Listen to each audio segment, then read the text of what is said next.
How to do first differencing models in Stata and how to set up a panel. And then we'll be talking about fixed effects. And today is the only lecture on fixed effects that I have planned. So as usual and as always, please feel free to ask questions as we go through. Next week we've got 2 sessions planned for instrumental variables.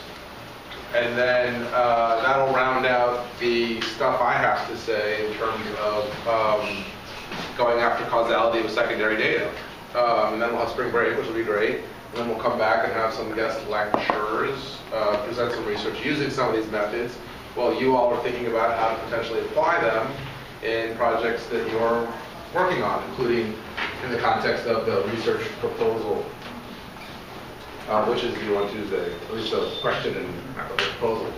The question and some sense of the data set, I think. All right. So Tuesday I talked about basic approaches to using panel data, 3 types of models: change models, where you could either model the change score directly or do it with differences, a lag-dependent variable model, and fixed effects. I went over the first 3, at least in concept, and I want to show you a little bit about them, and then I'll start talking about fixed effects more detail. So first off is some potentially confusing code on setting up panel data in Stata. I want to go over this just to give you some sense. Not that I expect you to memorize it or understand it fully right now, but it's a general approach to how to take data, say, using the stent data set that I gave you, where the unit of observation is a particular discharge that occurs nested within some other context. So for that given stent patient, there is a particular position associated with having given the stent in a particular hospital, potentially in a market, in a state. And so those are all levels of aggregation that we might think about how to do that. It's a generic setup for kind of nested data, which is a frequent context for using panel data. And there's also a time component. We'll get to that here, but we'll get to that in a little bit, but I'm not dealing with the time as well. We have quarters of years and years that you might want to aggregate up to as well. But I want to walk through the steps of calculating patient-level observations, or rolling up from patient-level observations to means at in this particular case, it's the position year level. Those are particular examples of rolling up from a lower unit to a higher unit. And you need to just calculate means across observations within Stata, but for specific units of, in this case, position years. So the first thing I want to do is show you each unit right now in our data set is a discharge. I want to make sure we only have at the very end 1 unit, not per discharge, but per physician year, where that observation has the means for all the patients treated by that physician in that year, of whatever variables I'm coming to mean. So first thing I'm going to do is I'm going to sort by physician ID and year, and then I'm going to use the egen command. And egen is an abbreviation for extended generate. Generate is the command we use in Stata to actually make new variables. Egen gives us a whole other set of kind of compact functions to do stuff, generally either across, sort of in a row, across a set of across the units of data, or more usefully in a lot of cases, across observations. So you can use summarize, say, to calculate means, and get on the screen a picture of the mean and the median, standard deviation, and so on, all those descriptive statistics. But here we're trying to do something slightly different. We're trying to actually calculate and use in our data means at the physician year level. So here we're going to say, and I actually screwed this one up, because there should be a I did not. We're still going to tag. I want to create a marker so that if a physician in a year treated 100 patients, at the end of this, I want to make sure I only keep 1 of those observations. I don't care which one yet, but I just want to make sure I keep 1 of them. So I say, okay, generated variable, e-generated variable called dy tag, doctor year tag is the name of it. That's going to tag the unique combination of doctor ID and year. Where there were 100 observations per patient or per doc year, I'm just going to put a little marker equals 1 for 1 of them and 0s for the rest. Because later on at the very end, I'm just going to keep that 1 observation per physician year to make sure that I only have 1 observation per physician year. I haven't calculated the means yet. I'm just selecting a subset, specifically 1 arbitrary observation per physician year from however many hospitalizations occurred in that year. The question here. Are you familiar with driver? Driver? Yeah. Say more. So when you're trying to bring up a number of observations that may be common at a hospital level, to get a mean at a hospital level. Is this a stated routine or a? Yeah. Say more. So is it a user add-on? I don't know about it. I'd love to learn about it. It's just magically there. Well, I've called it scuba before because then it's driver. So sorry. Right. I'm interested in learning more about it. I don't know. I mean, there may be a way to maybe a process to automate all this It's stuff. going to attack the first one more.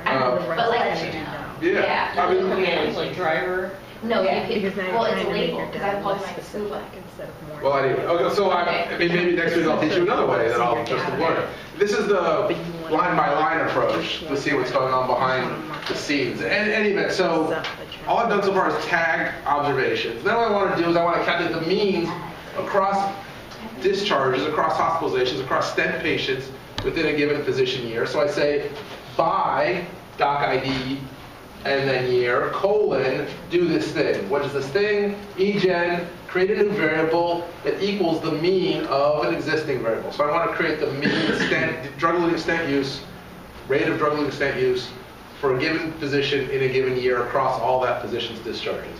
That's the variable that's the 0, 1, did they get a DES or not? This is calculating the mean, and it's doing it over physician ID and year together. So for each doc, doc A in year 1, doc A in year 2, doc A in year 3.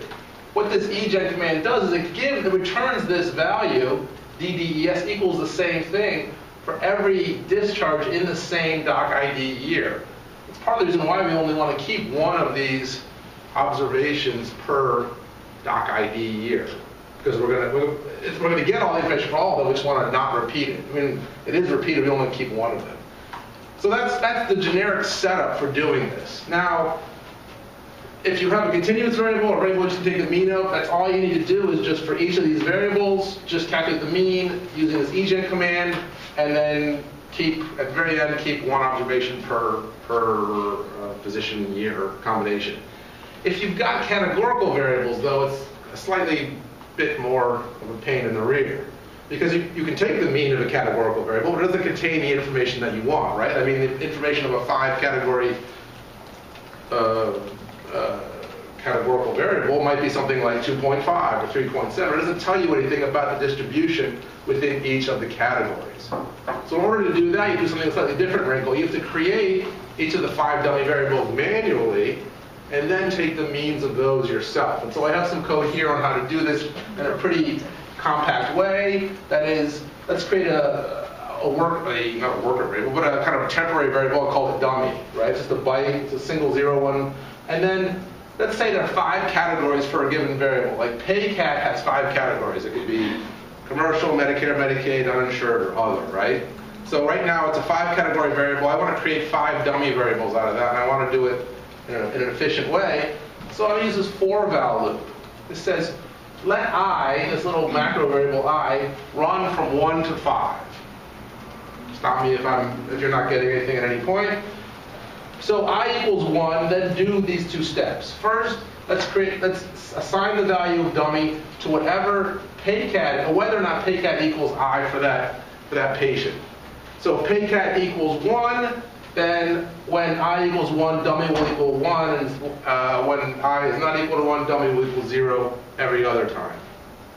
And then we're going to take the mean on the fly and say for dPayCat 1, do the same thing, but do it for the single dummy variable right here. How does it know it's 1 and not all values of? Well, because we're doing it one by one, right? So PayCat has a value for each person. PayCat can be 1, can be 2, can be 3, can be 4, can be 5, right? So for a person, for everybody, we're going to say, okay, let's start with the first PayCat equals 1, or category 1 is a dummy variable for whether or not the patient had commercial insurance. If they do have commercial insurance, then PayCat equals 1 will be true. Then PayCat equals I, but I gets replaced by whatever value we're on in the counter of I. This is a loop. Okay. So this loop is going to say start with 1 for this person, does PayCat equal 1? If yes, dummy gets 1, calculate the mean. If paycat does not equal 1 for that person, then that value of dummy is 0, and we'll calculate the mean across that with the value of 0. So we're calculating for each category, we're doing it one at a time across all patients. So there'll be a dummy for each of 1 through 5. Yeah, now we're reusing this dummy variable to save space, but we don't really need to. We could have created, the more straightforward way perhaps would have been to just say, create 5 dummy variables and take the means of those. And if I were you, maybe I would do it that way. And I think hopefully if I were myself, I might do it that way. But here's another way to do it. That is, you could argue is more complicated. But if you've got lots of categories and you're lazy, and the best programmers are the lazy ones, because that's the whole idea behind programming, is to get the computer to do the work for you. This loop, you can change this loop and say, okay, this is generic code. For any categorical variable that you need to do this operation for, that is, turn it from categories into dummies, and then take the means across observations, all you have to change is for the I, whether I is going from 1 to 5, whatever range the categories are over, and then whatever the name of the variable is that you're doing this for. And then the name of the target variable that you're doing it for as well. So it's reusable code in that sense. Yeah, you have a question. I'm just not, I think I'm confused as Okay. to, so you're getting the means for all of the values of 1. It's obviously going to be, and the mean is going to be 1. No, it's not. So there's not all the values at once. So, okay. Let's go to the board. A patient, 1, 2, 3, 4, 5, their pay category, right? Theirs is 1, theirs is 1, theirs is 3, theirs is 1, theirs is 5, okay? We want to know, the proportion. So first of all, we're going to turn this thing into a set of variables. PC1, PC2, PC5.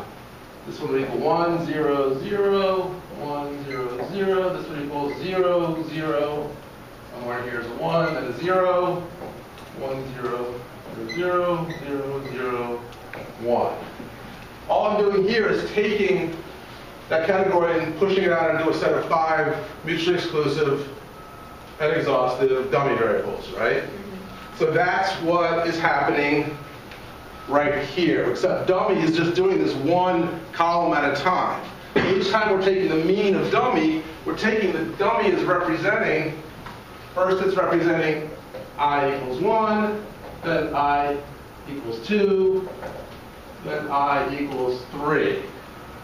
So all I'm doing is I'm reusing dummy, and maybe I made this, if this is too far out there, that's okay if you want any more detail about it, but I'm just presenting it as an opportunity to show you how to do a loop in a way that might be useful if you're trying to iterate over values of a categorical variable. And so when you take the means of those, you're just...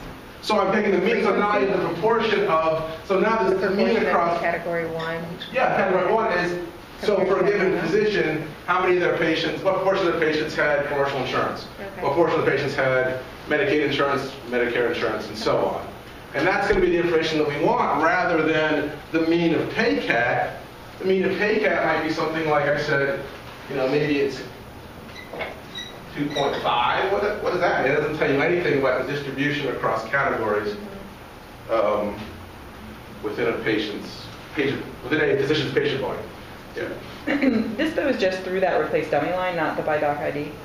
The by doc ID, so the dummy line creates them, and then right? Yeah, right. And then the by doc UID business then says take the means for each one of those columns, but do it on the fly rather than create all the variables. Where does the doc UID fit in here? So this is doc 1 year 1. Right? And then there's a bunch of data that goes on after this. It's doc 1 year 2, doc 1 year 3. We're creating these variables independent. This is at the patient level that we're creating these variables. Then we want to take this information and aggregate it up still to the doc year level. So in the actual database, it would be whatever identifiers for doc 1 year 1, all 5 times. Right, exactly. So that's a single doc years worth of patients, and then there's beneath it each block of doc/year patients. Yeah, Tori. Could you say again what the for valve is? So the for valve says, let me do this on the fly for the category. There are 5 categories for PayCat. I want to do them one at a time, but I don't want to write. I'm too lazy to write out PayCat equals 1, PayCat equals 2, PayCat equals 3, PayCat equals 4, PayCat equals 5. I have to do it this exact code. The code is identical across the 5 columns, except for iterating over which category I'm currently working on at that time. I'm lazy, so I'm going to let the computer do it for me with the for val loop rather than copy and paste and then have to change it.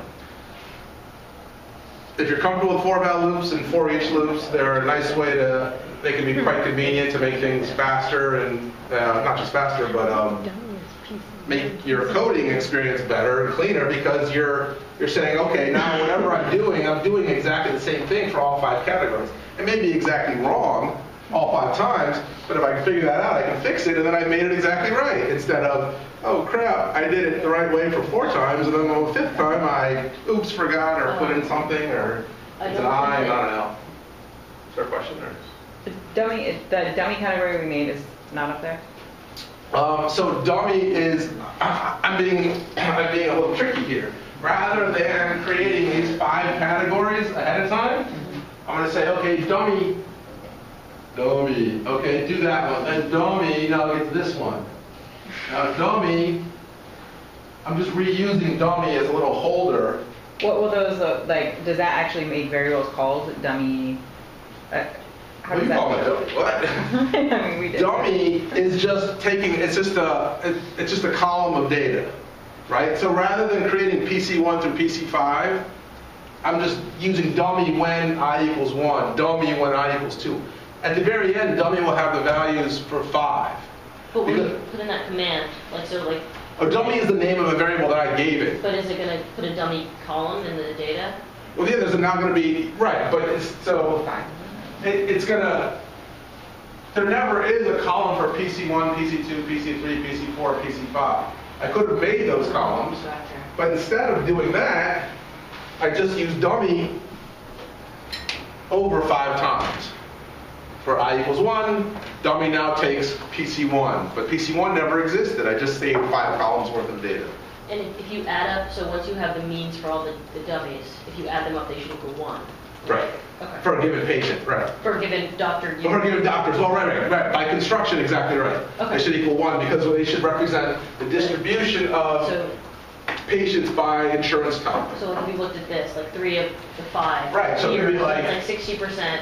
20%, 80%, 50%, 20, 20. That's Okay. 520, right? Yeah. If they all had equal, there was perfectly equal shares of patients by insurance type. Okay, that's all the questions. I'll move on now. You created the panel now, but again, remember what we did. We've gone from patient level data up to now. At the very end, we only keep 1 observation per physician year. We now have a panel of physician years. We've condensed our data, but we've kept all the information that was at the patient level, now been aggregated up by taking means to the physician year level. So typically when we're using panel data, it's a frequent thing to do in Stata is to tell Stata you're using panel data. And this is the xtsec command. It says, dear Stata, I'm using the panel data. The panel data in memory is now a panel data where the first unit is the first variable is the name of the unit, and the second variable is the name of the time. So you don't have to have a second variable here. This just says I've got repeated observations, and the thing that identifies them as being common to a given unit is the doc ID. For every observation in here, they should have a unique doctor ID, and so if there's 10 observations for Dr. A, they'll all have doc UID equals A for all 10 of those observations. This thing here says, and the unit of time is a year. Sometimes that's really useful for stuff when you're doing time series analysis, which I'm not even going to talk about. Stata then says, okay, let me understand. We've got a panel variable here, doc UID. It's unbalanced. Maybe that means in a second. And there's a time variable here, year ranges from 2003 to 2010. The change from unit to unit is a single, from year to year is a single unit. So we could have, instead of 4 units in between each panel, we're having, year increments by 1 across the observations. Unbalanced just means simply we don't have the same number of observations or a constant number of observations per physician. So some physicians are in there for 1 observation, some physicians, or 1 year, some physicians are in there for multiple years, up to a possibility, we'll see in a second, of 9 years. I want to take a look. Stata, tell me about summarize or describe the data in memory, XT describe, but telling me about the relevant aspects for the fact that it's a panel data set. This is kind of hard to read because it's small, but this just says, okay, .UID, here's some, the lowest value is 3, the second lowest value is 20, goes all the way up to a max value of 9780. Those are completely arbitrary numbers I just gave the physician IDs. Year starts with 2003, next year is 2004, all the way up to a max of 2011. There are 1043 docs, and the time unit, there are 9 distinct years in the data set. Doc UID year uniquely identifies each observation. We could have done XT set Doc UID year before we aggregated the data. Then the unit of analysis still would have been the patient, but we would have been having a variable number of patients per physician year. Where we had 1043 physician years, now we would have 1043 times the average number of patients per physician year in that data set. Here, this is telling us, don't worry, we only have 1 observation per physician year. That's good. Here's the distribution of time. Look, most people, or 50% of the docs are in for at least 9 years. A few are in for only 1 year. This is not that useful. This is the most frequent, sort of in descending order, the most frequent combination or unique patterns of year. So 538 docs are in for all 9 years. 45 docs are in for 6 years in a row, the last 6 years. 42 are in for the last 3 years, so on and so forth. This isn't that useful. Well, it doesn't have to be that useful, but at least it's potentially some information about the distribution of years across docs in your data set that might be helpful for making sure that you have in this data set what you think you have. All right, so now I want to do some of these change models, either the first differences or the change score models or the lag dependent variable models. First, we have to set up some things. One of the key advantages to setting your data up using XT set with the time dimension to it is that Stata then gives you access to a bunch of operators that let you do lags and lead calculations on the fly. So let me show you what I mean by that. We want to first difference the dependent variable. We have to create that variable. That's our outcome variable, which is the value in t minus the value in t minus 1. We have to create that variable before we put it in a model. Stata won't let us do it on the fly.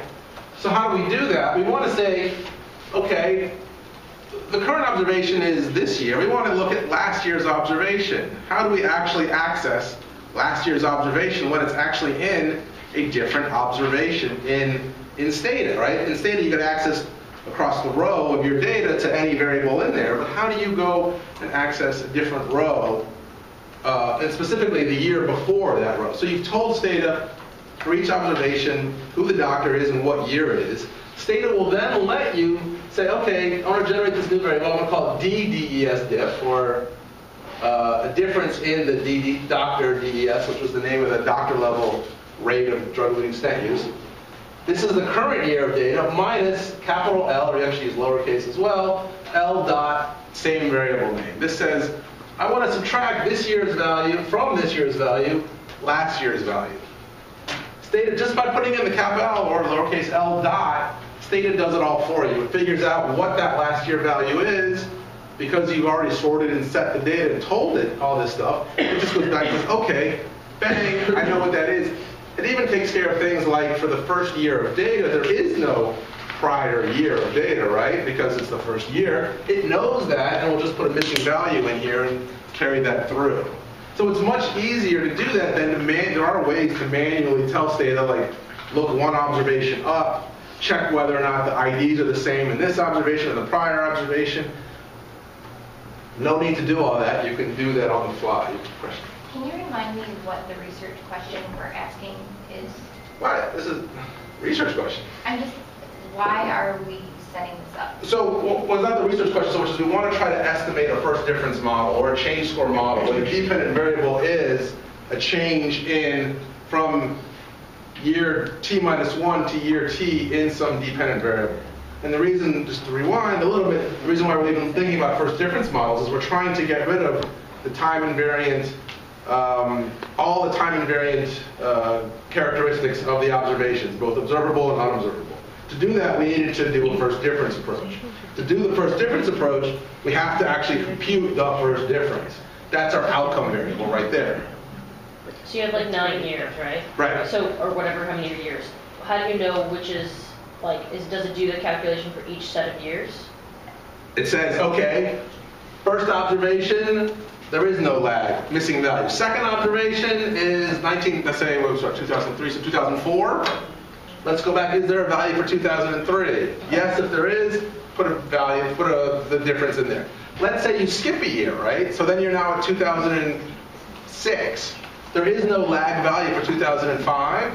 It can tell that there's a hole in your panel. It'll say, okay, let me look back. There's a hole in the panel, missing value. Boom, missing.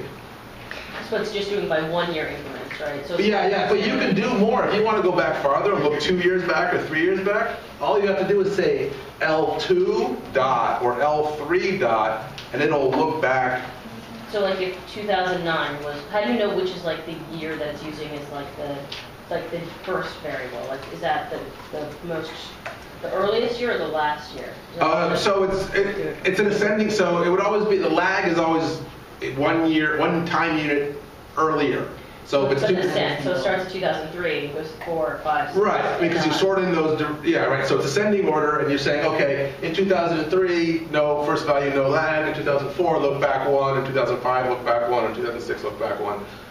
So the output will generate multiple lines of like. Right, because we had 9 rows, up to 9 rows of data per physician. Yeah. Where each row was a physician year, right? And so at the end of this, we're going to have up to 8 non-missing values, because the first year is always going to be missing, and then maybe some of the values will be missing on the way because there is no lag. That's what we want.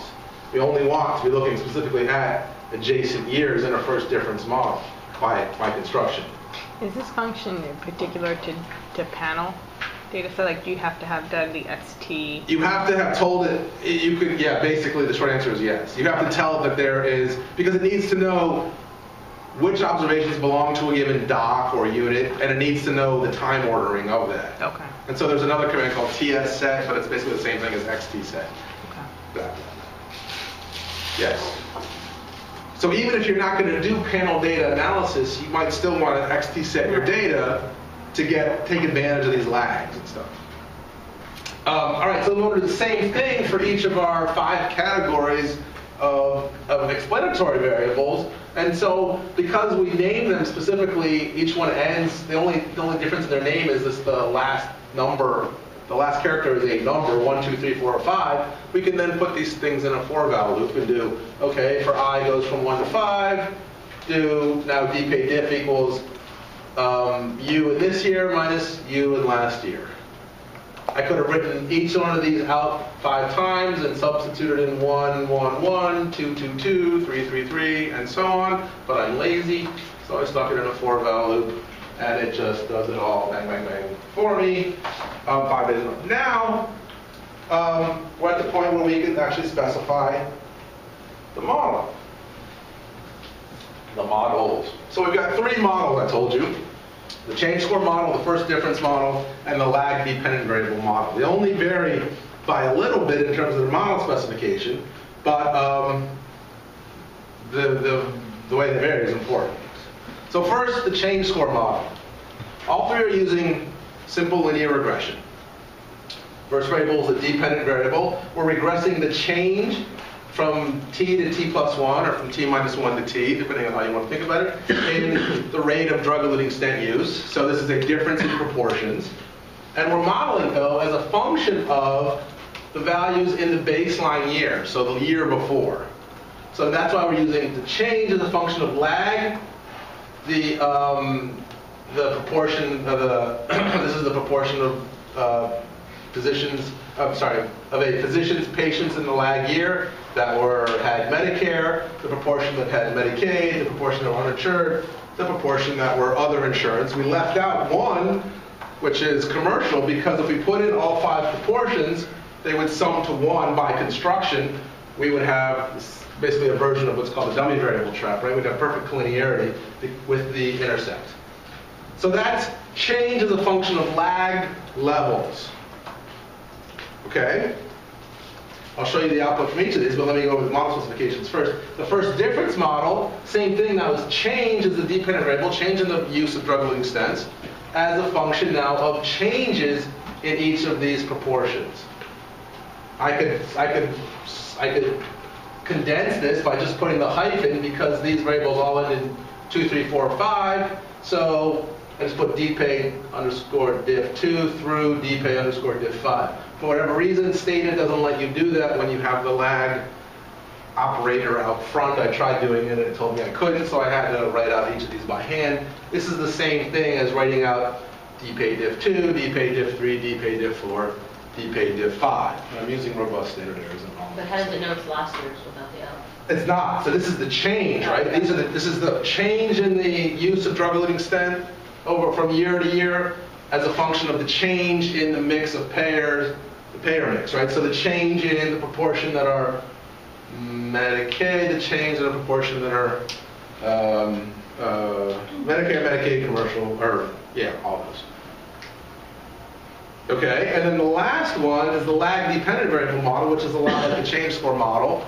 Same dependent variable, again, we're using the change here, and same independent variables. The lag, so these are the levels in the last year of the payer mix.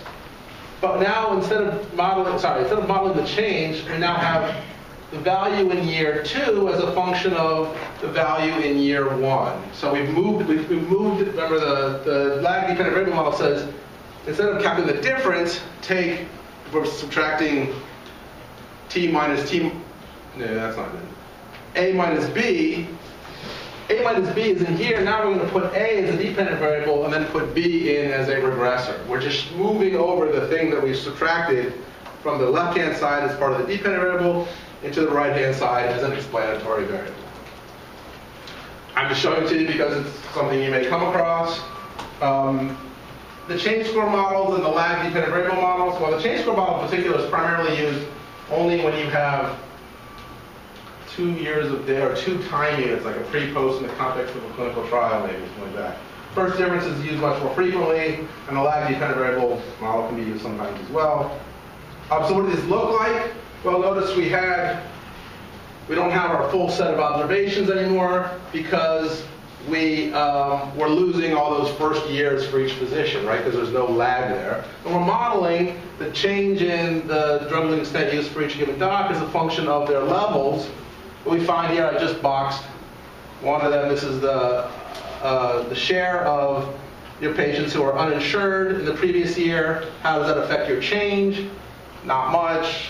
None of these, well, this is borderline significant, but insurance doesn't really seem, levels of insurance doesn't really seem that much effect on changes in drug-eluting stent use. Not sure if that makes any sense. I mean, strikes me as plausible. Not sure if that's a reasonable research question even to go after in that format. I just had some data around and wanted to show you what it looked like.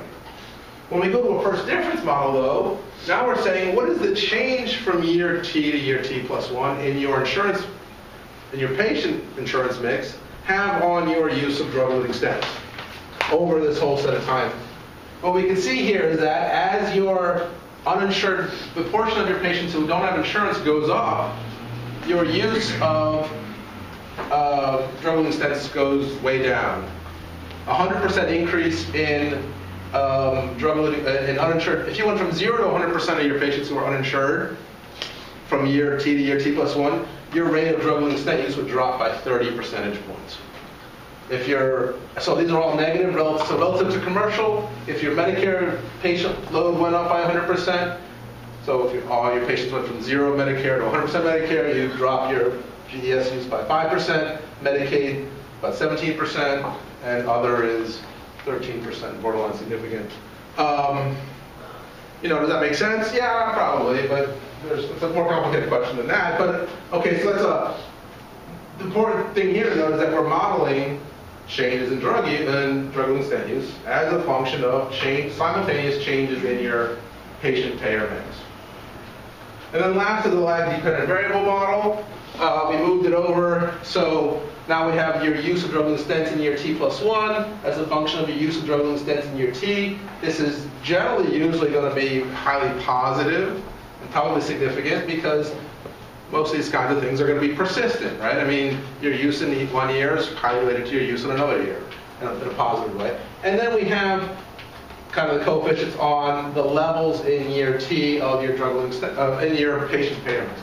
One thing to note, I said the change score model and the lag-dependent variable model should be pretty similar.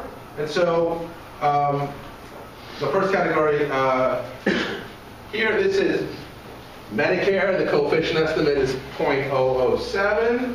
When we look at the first difference model, it's negative 0.008. So it's a little bit different. And that's true for the other ones, except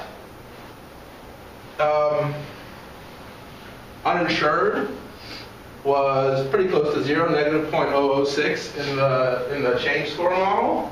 And when we went to a lag-dependent variable model, it suddenly gets large and negative and significant, minus 35%. So A, that tells you there's no guarantee that you're going to have the same exact findings. It also raises the question why this happened. Can you just say in words again what this means, the lag-dependent variable? Can you just go through all of them actually, like the difference between change score model, first difference model, and lag-dependent variable model? Go through Like- what like- the like results. What the Or difference like- between those concepts are? Okay, so we went over that on Tuesday, but we can try to get Just right? like a brief refresher. Okay, so in the change score model, we're modeling the dependent variable is the change from year T to year T plus, or time T to time T plus 1 in our outcome variable as a function of the levels in time T. So change as a function of levels. Okay? Next one is... So just like you're saying, so the difference in drug-eluting stent use between T and T plus 1 based on payer category. Based on payer category in T. Okay. So do you think that your level the levels of your patient mix is going to affect the change in your use of the technology? In a year later. Well, it's a change from now to a year later, right. Okay, contrast that with the first difference model, where we've got changes on both sides. The change in drug-eluting stent use from T to T plus 1 as a function of the changes from T to T plus 1 in your patient payer mix. Everything's changing at the same time, and nothing that isn't changing is in the model. If it doesn't change, it fell out of the first differences model.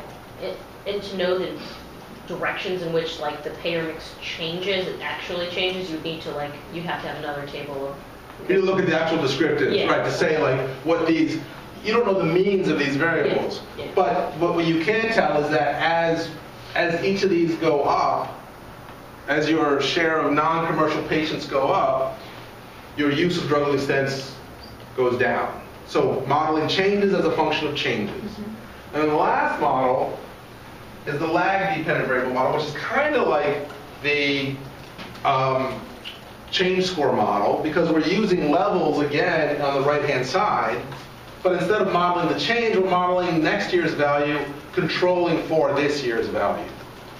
And usually they should be pretty similar to each other. The results should be pretty similar to each other, because the change is just a function of these two variables, next year's value and this year's value.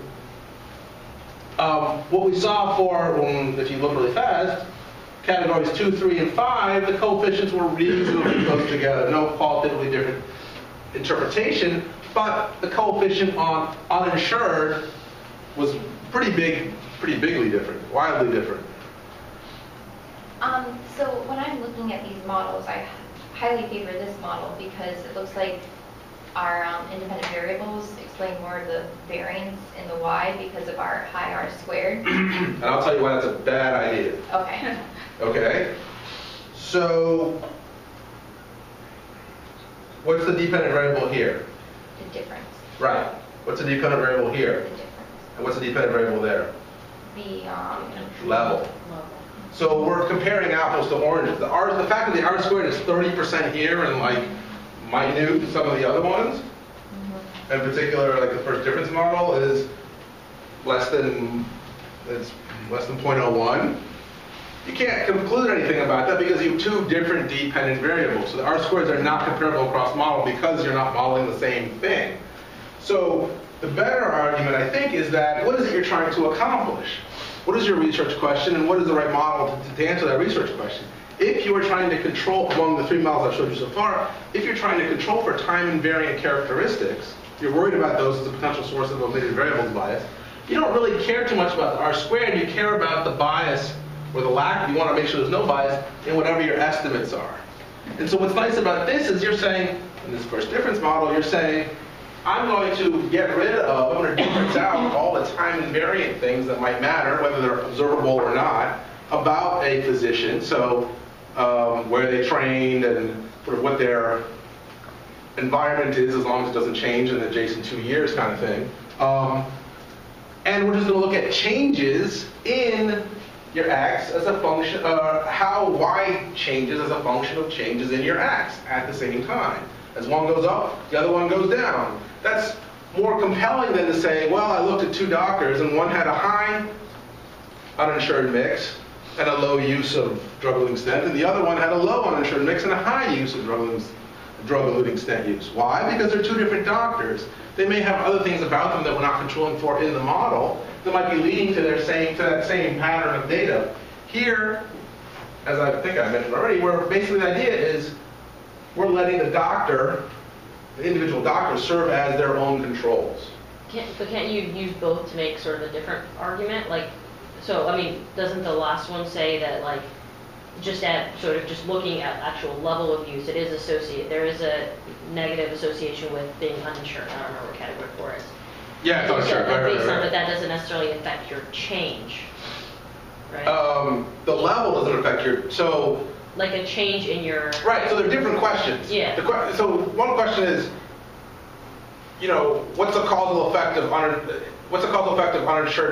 having uninsured patients on your drug-eluting stent use, right? So the first difference model says, as we look at you and as your level of uninsured patient share goes up or down, we can watch the concomitant changes in your drug-eluting stent use on this side. This is a different question. It says, as whatever your level is in a given year, how is it affecting your change? Yeah. Not your not change. a causal question. Yeah, well, it's not your change, but it is your change because we're controlling for your level in lag year, right? So by including the lag value of the dependent variable, thus the name lag dependent variable model, we should be getting something that's very close to the change score model, and the fact that we're not should be setting off, sets off some warning signs. Why is that? And a key thing to note is that there's actually there's not a lot of variation in uninsured patient mix, in the distribution across physicians of their share of their patients who don't have insurance. Right, so this is a histogram of the level across docs, and it's most of them don't treat patients without insurance. That doesn't say they're bad or anything. The reality is that among people who get get stents of any kind, most of them have some kind of insurance. A lot of them, about half of them, I think, are over age 65 and are on Medicare. And then a lot of them have commercial insurance. So the fact that they don't treat uninsured patients it's not a value judgment, it's just an acknowledgement that, like, hey, look, there are not a lot of people treating these things, and the ones who are treating them, treating in small proportions. Then we look at the change over 2 adjacent years, we find that there's just not a lot of variation in this year-over-year uninsurance rate. So we're trying to identify the effects of uninsurance, of changes in the payer mix affecting uninsurance patients, the payer mix of patients without uninsurance, right? These are small amounts. Like, that's a negative 20%, that's positive 20%. So most people are like in the single-digit changes year over year. And you're finding in the change model, well, anyway, so when there's not, one of the takeaways from this whole line of research, this whole line of method, this whole fixed effects, first difference, panel data kind of stuff, is that if you don't have a lot of variation in your independent variable, it's going to be hard to draw firm conclusions about how that independent variable is affecting your dependent variable. That's true whether you have actually panel data or not. If there's not a lot of variation in the thing that you're trying to measure the effects of, it's going to be hard to be confident that you're capturing real change, the effects of changing that variable on whatever outcome that you're looking at. I'll get into that a little more. All right, so one more thing about fixed first differences, which I started abbreviating kind of laziness here as FD. So I started off by motivating first differences in a single two-period model, right? Just you have 2 years of data, and we're just differencing it out once. Then what I just showed you was actually multiple years of data, where basically we modeled a set of time-adjacent first differences, right? 3 minus 2, 4 minus 3, 5 minus 4, so on and so forth. When there's more than 2 observations per unit, there's intrinsic serial correlation built into a first differences model. When we're subtracting 1 from 2, the error term is going to be the error term for 2 minus the error term for 1. But when we're subtracting 2 from 3, the error term then becomes 3 minus 2. That's part of the error term. Notice that we have plus U2 up here and minus U2 down there.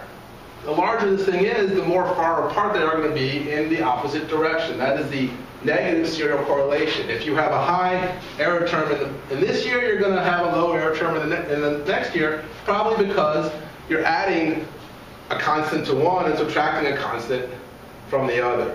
Not the end of the world. Serial correlation doesn't affect the bias of your coefficients, but it does affect the efficiency of your estimates. What can you do about it? In case you ever care, there's a whole set of panel data estimators in Stata. I'll show you some more of them. This one right here is XT-reg. Specify the same model, so the change in drug stent use is a change in the payer covariance. But now we're asking for specifically PA is the feature of the model. It's called population average. And that just attenuates this concern about negative serial correlation. It allows the error terms to be negatively serial correlated, and you're not violating the assumption anymore. Most of the time, you're going to get comparable, not the same, but similar or close to estimates that you would if you just did regular linear regression here. Okay. Now on to the final piece of this. This is not even here, isn't it? No, oh, you are? Okay, you're on the floor sleeping. Hello. Well, whatever you're doing, it's okay. So, we just got done talking about differencing as a technique. Now I want to show you something called fixed effects, which is a cousin of differencing. If we want a little bit, we'll start with our usual panel data setup, where we have for each position I in year T, or each unit I in time T, some outcome, a treatment, a set of time-varying covariates, right? So these are the specific value of X in year T for position I, a set of time-invariant observable covariates, Z. Those are things that aren't in sub-indexed by T. That is, they don't vary by time. They're constant for a given unit, a given position's kind of location of residency or hair color or whatever. Those are time invariant. And then the two parts of the error term similarly decomposed into time varying and time invariant. With first differencing, we kind of subtracted these two things.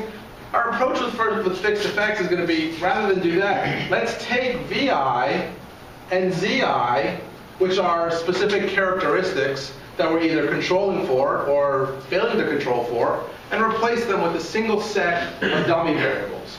That is, for each position, let them have what I'm calling here alpha I, which is just a vector, a set of, if we have 1,000 positions, 1,000 or 999 dummy variables, one per position, that represent all the time invariant things about that position, whether they are observable or unobservable.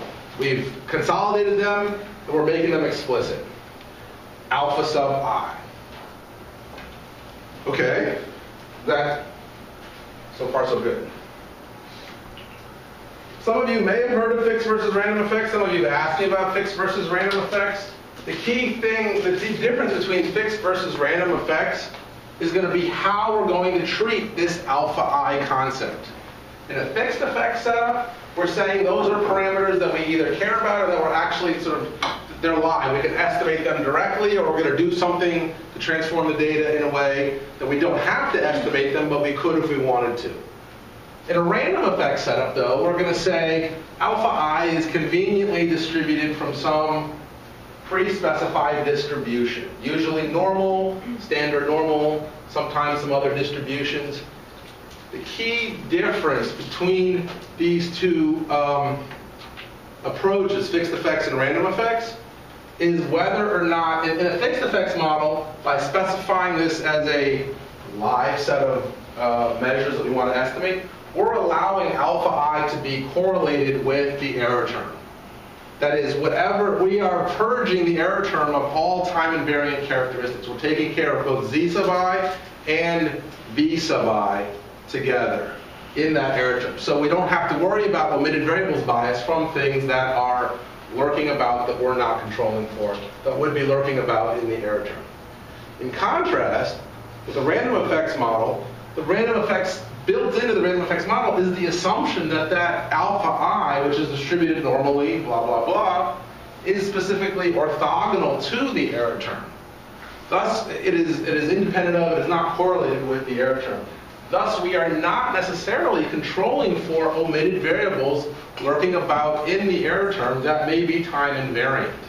So if someone says, I'm in a fixed effects model, from an identification perspective, you can be confident that they are controlling for all time invariant characteristics of whatever the unit is that they're talking about, position characteristics. If they run a random effects model and have a random effect for positions, they can actually pull out an estimate of the position-specific effect. All they're controlling for is the clustered nature or the hierarchical nature of the data. The data are nested multiple patients per physician or multiple years of data per physician. The random effect is taking care of that correlation that observations years from the same doc are more like each other than they are like years from other docs, but it's not taking care of uncontrolled things that things that you don't have data on that you can observe that are time invariant. Neither of those models takes care of time varying characteristics of the physician. Years of experience is something by definition that is going to increase every year, right? So as someone moves up the experience chain, that's going to be a time varying characteristic. That's not something that gets picked up in a fixed effects model automatically. That is time, that controls for time invariant factors. So if you learn nothing else about fixed effects and stop paying attention now, or if you haven't already, understand that when someone's talking about fixed versus random effects, there are these key assumptions, regardless of how you actually implement the model. All fixed effects models, if they're true fixed effects models, are taking care of all time invariant characteristics, while random effects models are making the nice, convenient assumption that the distribution of alpha I is orthogonal to the error term. All right. How is fixed effects like first differencing? So in first differencing, we aligned two observations from adjacent years of data and subtracted the earlier one from the later one. We're going to do a similar exercise for fixed effects. Rather than using adjacent years of data, we're going to say, okay, for each physician, say, or each unit of analysis, calculate the mean value across years of data for that physician. So physician I has got the y bar is the value of the dependent variable. Alpha I doesn't change. That mean is time invariant. The treatment variable, take the mean of that across years, take the mean of the treatment characteristics across years, take the mean of the error term across years. Subtract from each physician year or each IT observation the mean values that we just calculated for that unit I.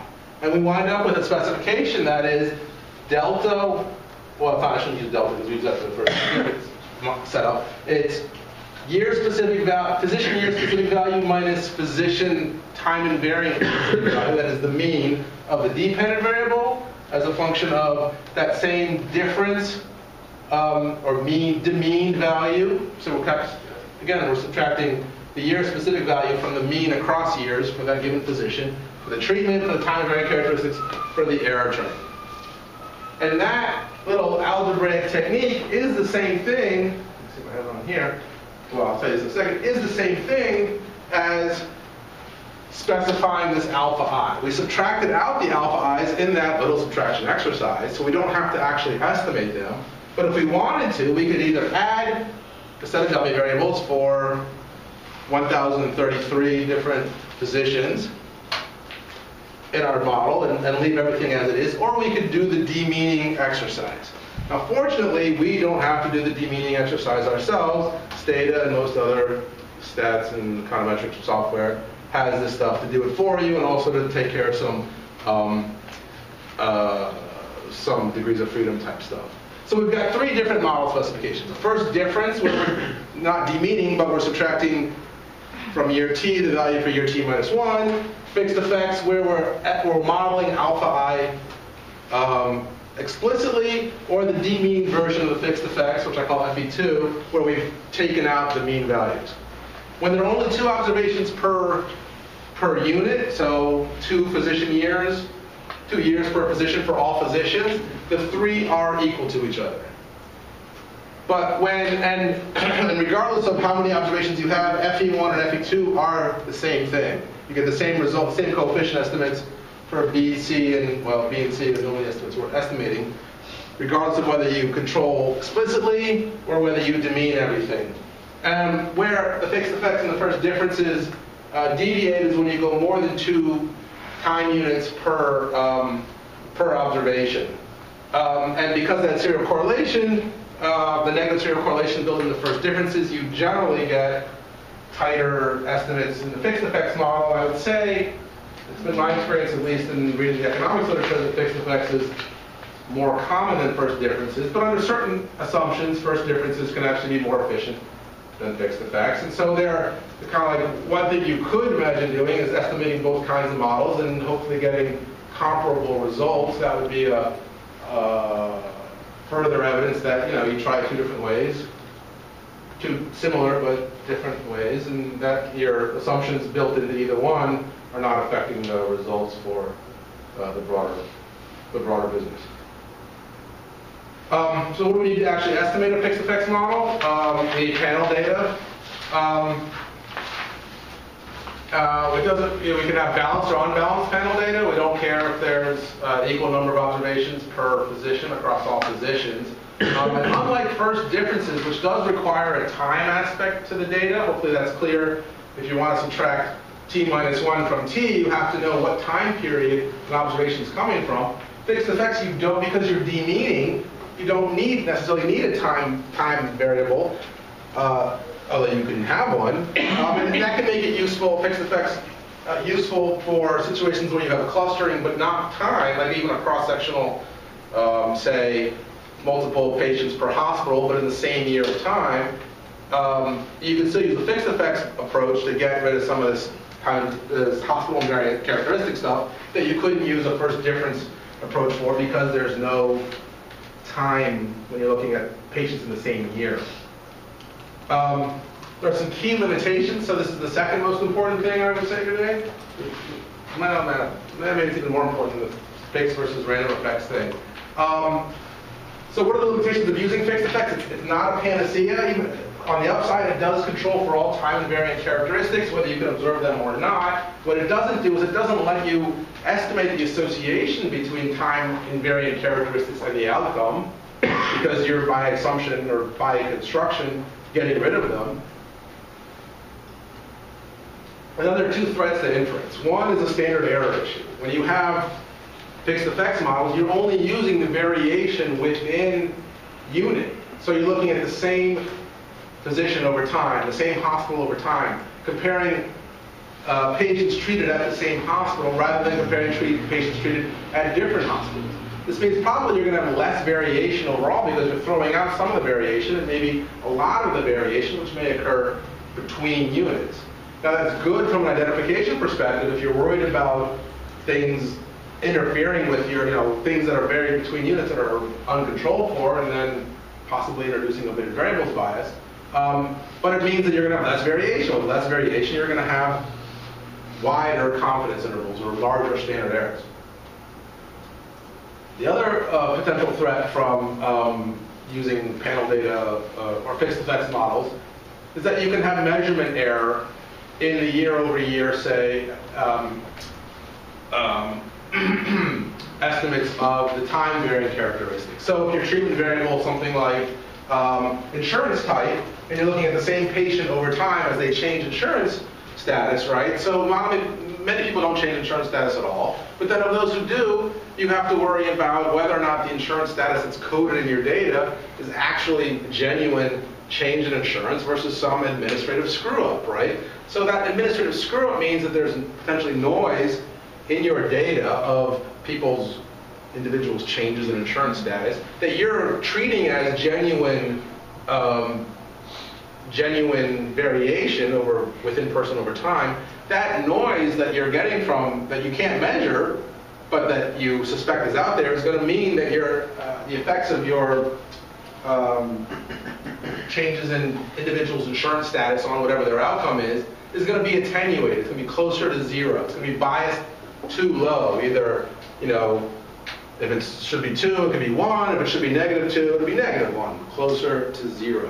This is really an issue that you need to assess in the context of your specific research application. So in some cases, you can be quite confident that there is no attenuation bias because there is no measurement error. You know reliably that whatever it is that you're measuring that's changing over time, whatever that exposure is, that's changing over time within unit is reliably measured, in which case you could say, while it's commonly a problem, it's not a problem for me. But if you're not sure and you think it might be a problem, then you have to acknowledge, well, my estimates are now a lower bound of the effect. By the way, even though they're a lower bound, they may still also be imprecisely estimated because of the standard error issues about where the sources of variation is coming from. So those are very, fixed effects is great. It controls for very specific things that you don't get out of a random effects model, but it has some drawbacks. You need to be aware of them if you want to use it. So I'm going to start with one-way fixed effects and then go to two-way fixed effects. I'm not going to go to three-way fixed effects, unlike triple differences. So I mentioned kind of the idea, I didn't call it one-way fixed effects, but we could think about applying one-way fixed effects in the context, say, of a cross-section of data where we have patients nested within hospitals. Right? So even in the same year, I've got nationwide inpatient sample data, I've got 1,000 hospitals, I've got 60,000 stent patients. Each stent patient is treated in a single hospital. There's a clear nesting there, and I can use that information. So let's say I have my baseline model is just modeling the association between patient insurance type and whether or not they got a drug-eluting stent. Without fixed effects, we'd say compared to patients with, say, commercial insurance, patients who are uninsured got drug-eluting stents, XX, whatever our coefficient is, percentage points less often. That's comparing patients of that without insurance to patients with commercial insurance both in the same hospital and at other hospitals. So both within unit comparison and between unit comparison without even caring that their hospitals existing. We stick in hospital fixed effects and all of a sudden we're controlling for all hospital level characteristics that are common across patients. And so we'd say compared to patients with commercial insurance treated at the same hospital, patients with no insurance get drug-eluting stent, beta U percentage points less often. That switch is the key thing. We're now comparing whatever we're controlling for else in that model. We're saying otherwise identical patients, conditional on the covariates that we're controlling for, treated at the same hospital. That gets around all potential issues of, well, hospitals attract different levels of different types of patients. That's all fine. It's averaging across that. So you're still masking the heterogeneity of potential effects across. But you're also not controlling for patient-level characteristics that might, just by adding a hospital-level fixed effect, you're not necessarily controlling for patient-level characteristics that different hospitals may respond to differently. So there's still a value in controlling for patient-level characteristics because they sharpen the comparison. You're saying patients who are otherwise identical on things we're controlling for, like race, like patient comorbidities, like age, like whatever else, we're sharpening that comparison by adding patient-level characteristics on top of controlling for hospital-level characteristics as well. So how do we do this in Stata? Just some rudimentary syntax here. Here's our basic model without any fixed effects, regress, DES on our payer categories, and we want to control for we don't want to control for anything, but we want to account for the clustering of patients within physicians, say. So cluster doc UID. We want to add fixed effects. We have three ways to do it.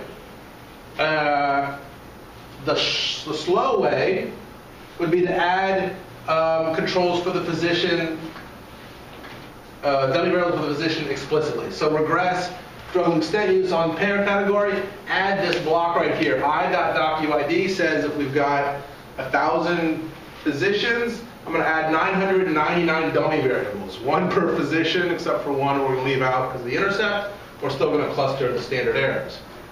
If you want to do that demeaning business, which is a hell of a lot faster than estimating these coefficients, in which in most cases you're not going to care about what those coefficients are. They're going to be interpreted as that physician's specific propensity to use drug-eluting stents conditional on payer status or whatever else we're controlling for in the model.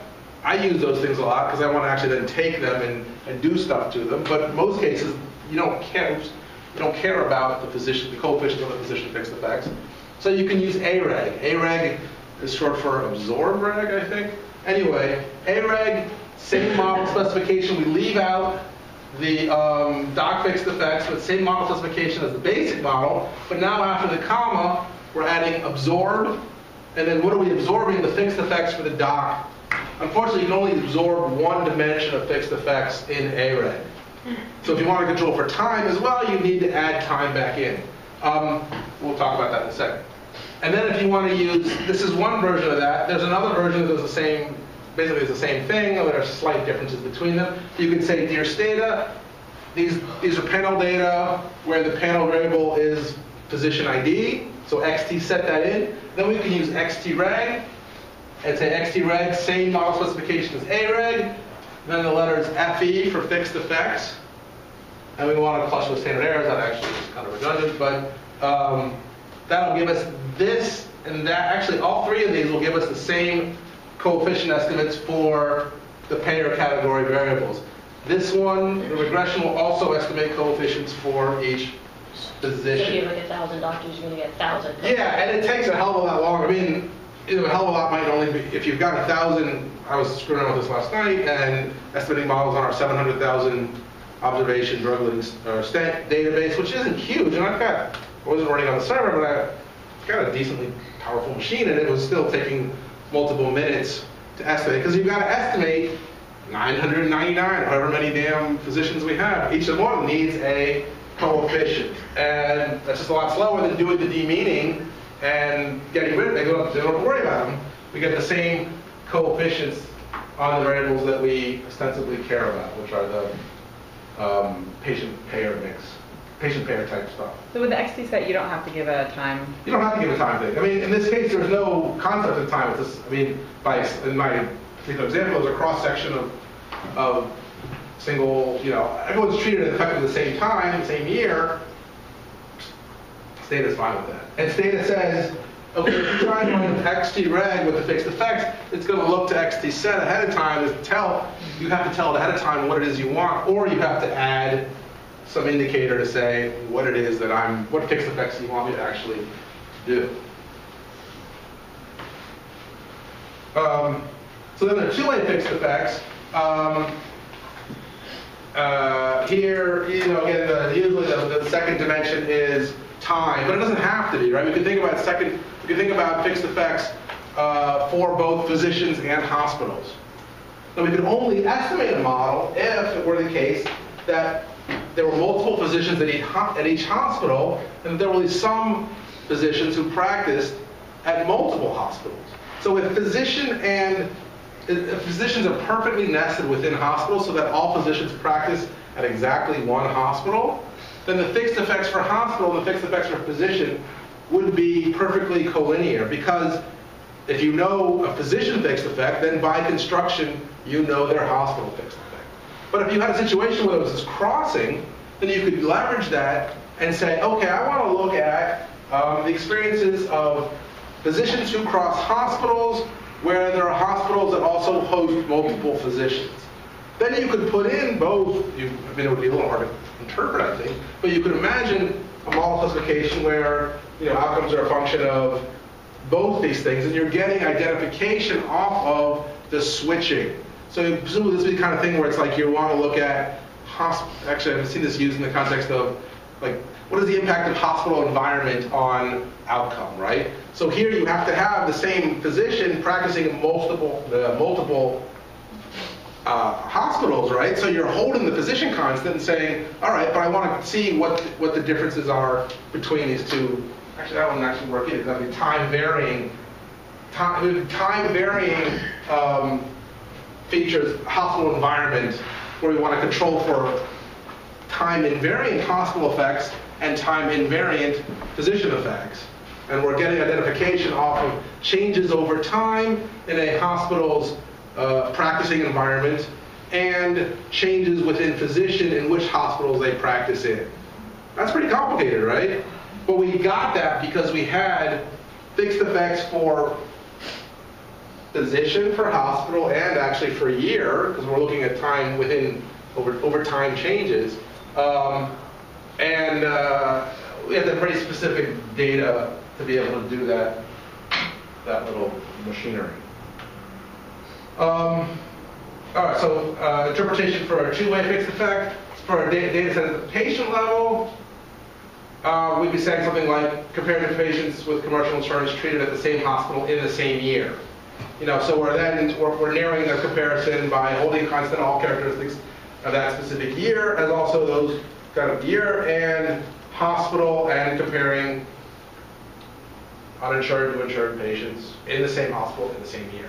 If you look at, I talk about a data set at the hospital year level, so we've got like our early data set. You might say something like, it doesn't have to be this, a 1 percentage point increase in the hospital share of patients with no insurance led to a YY percentage point decrease in the use of DES at the same hospital on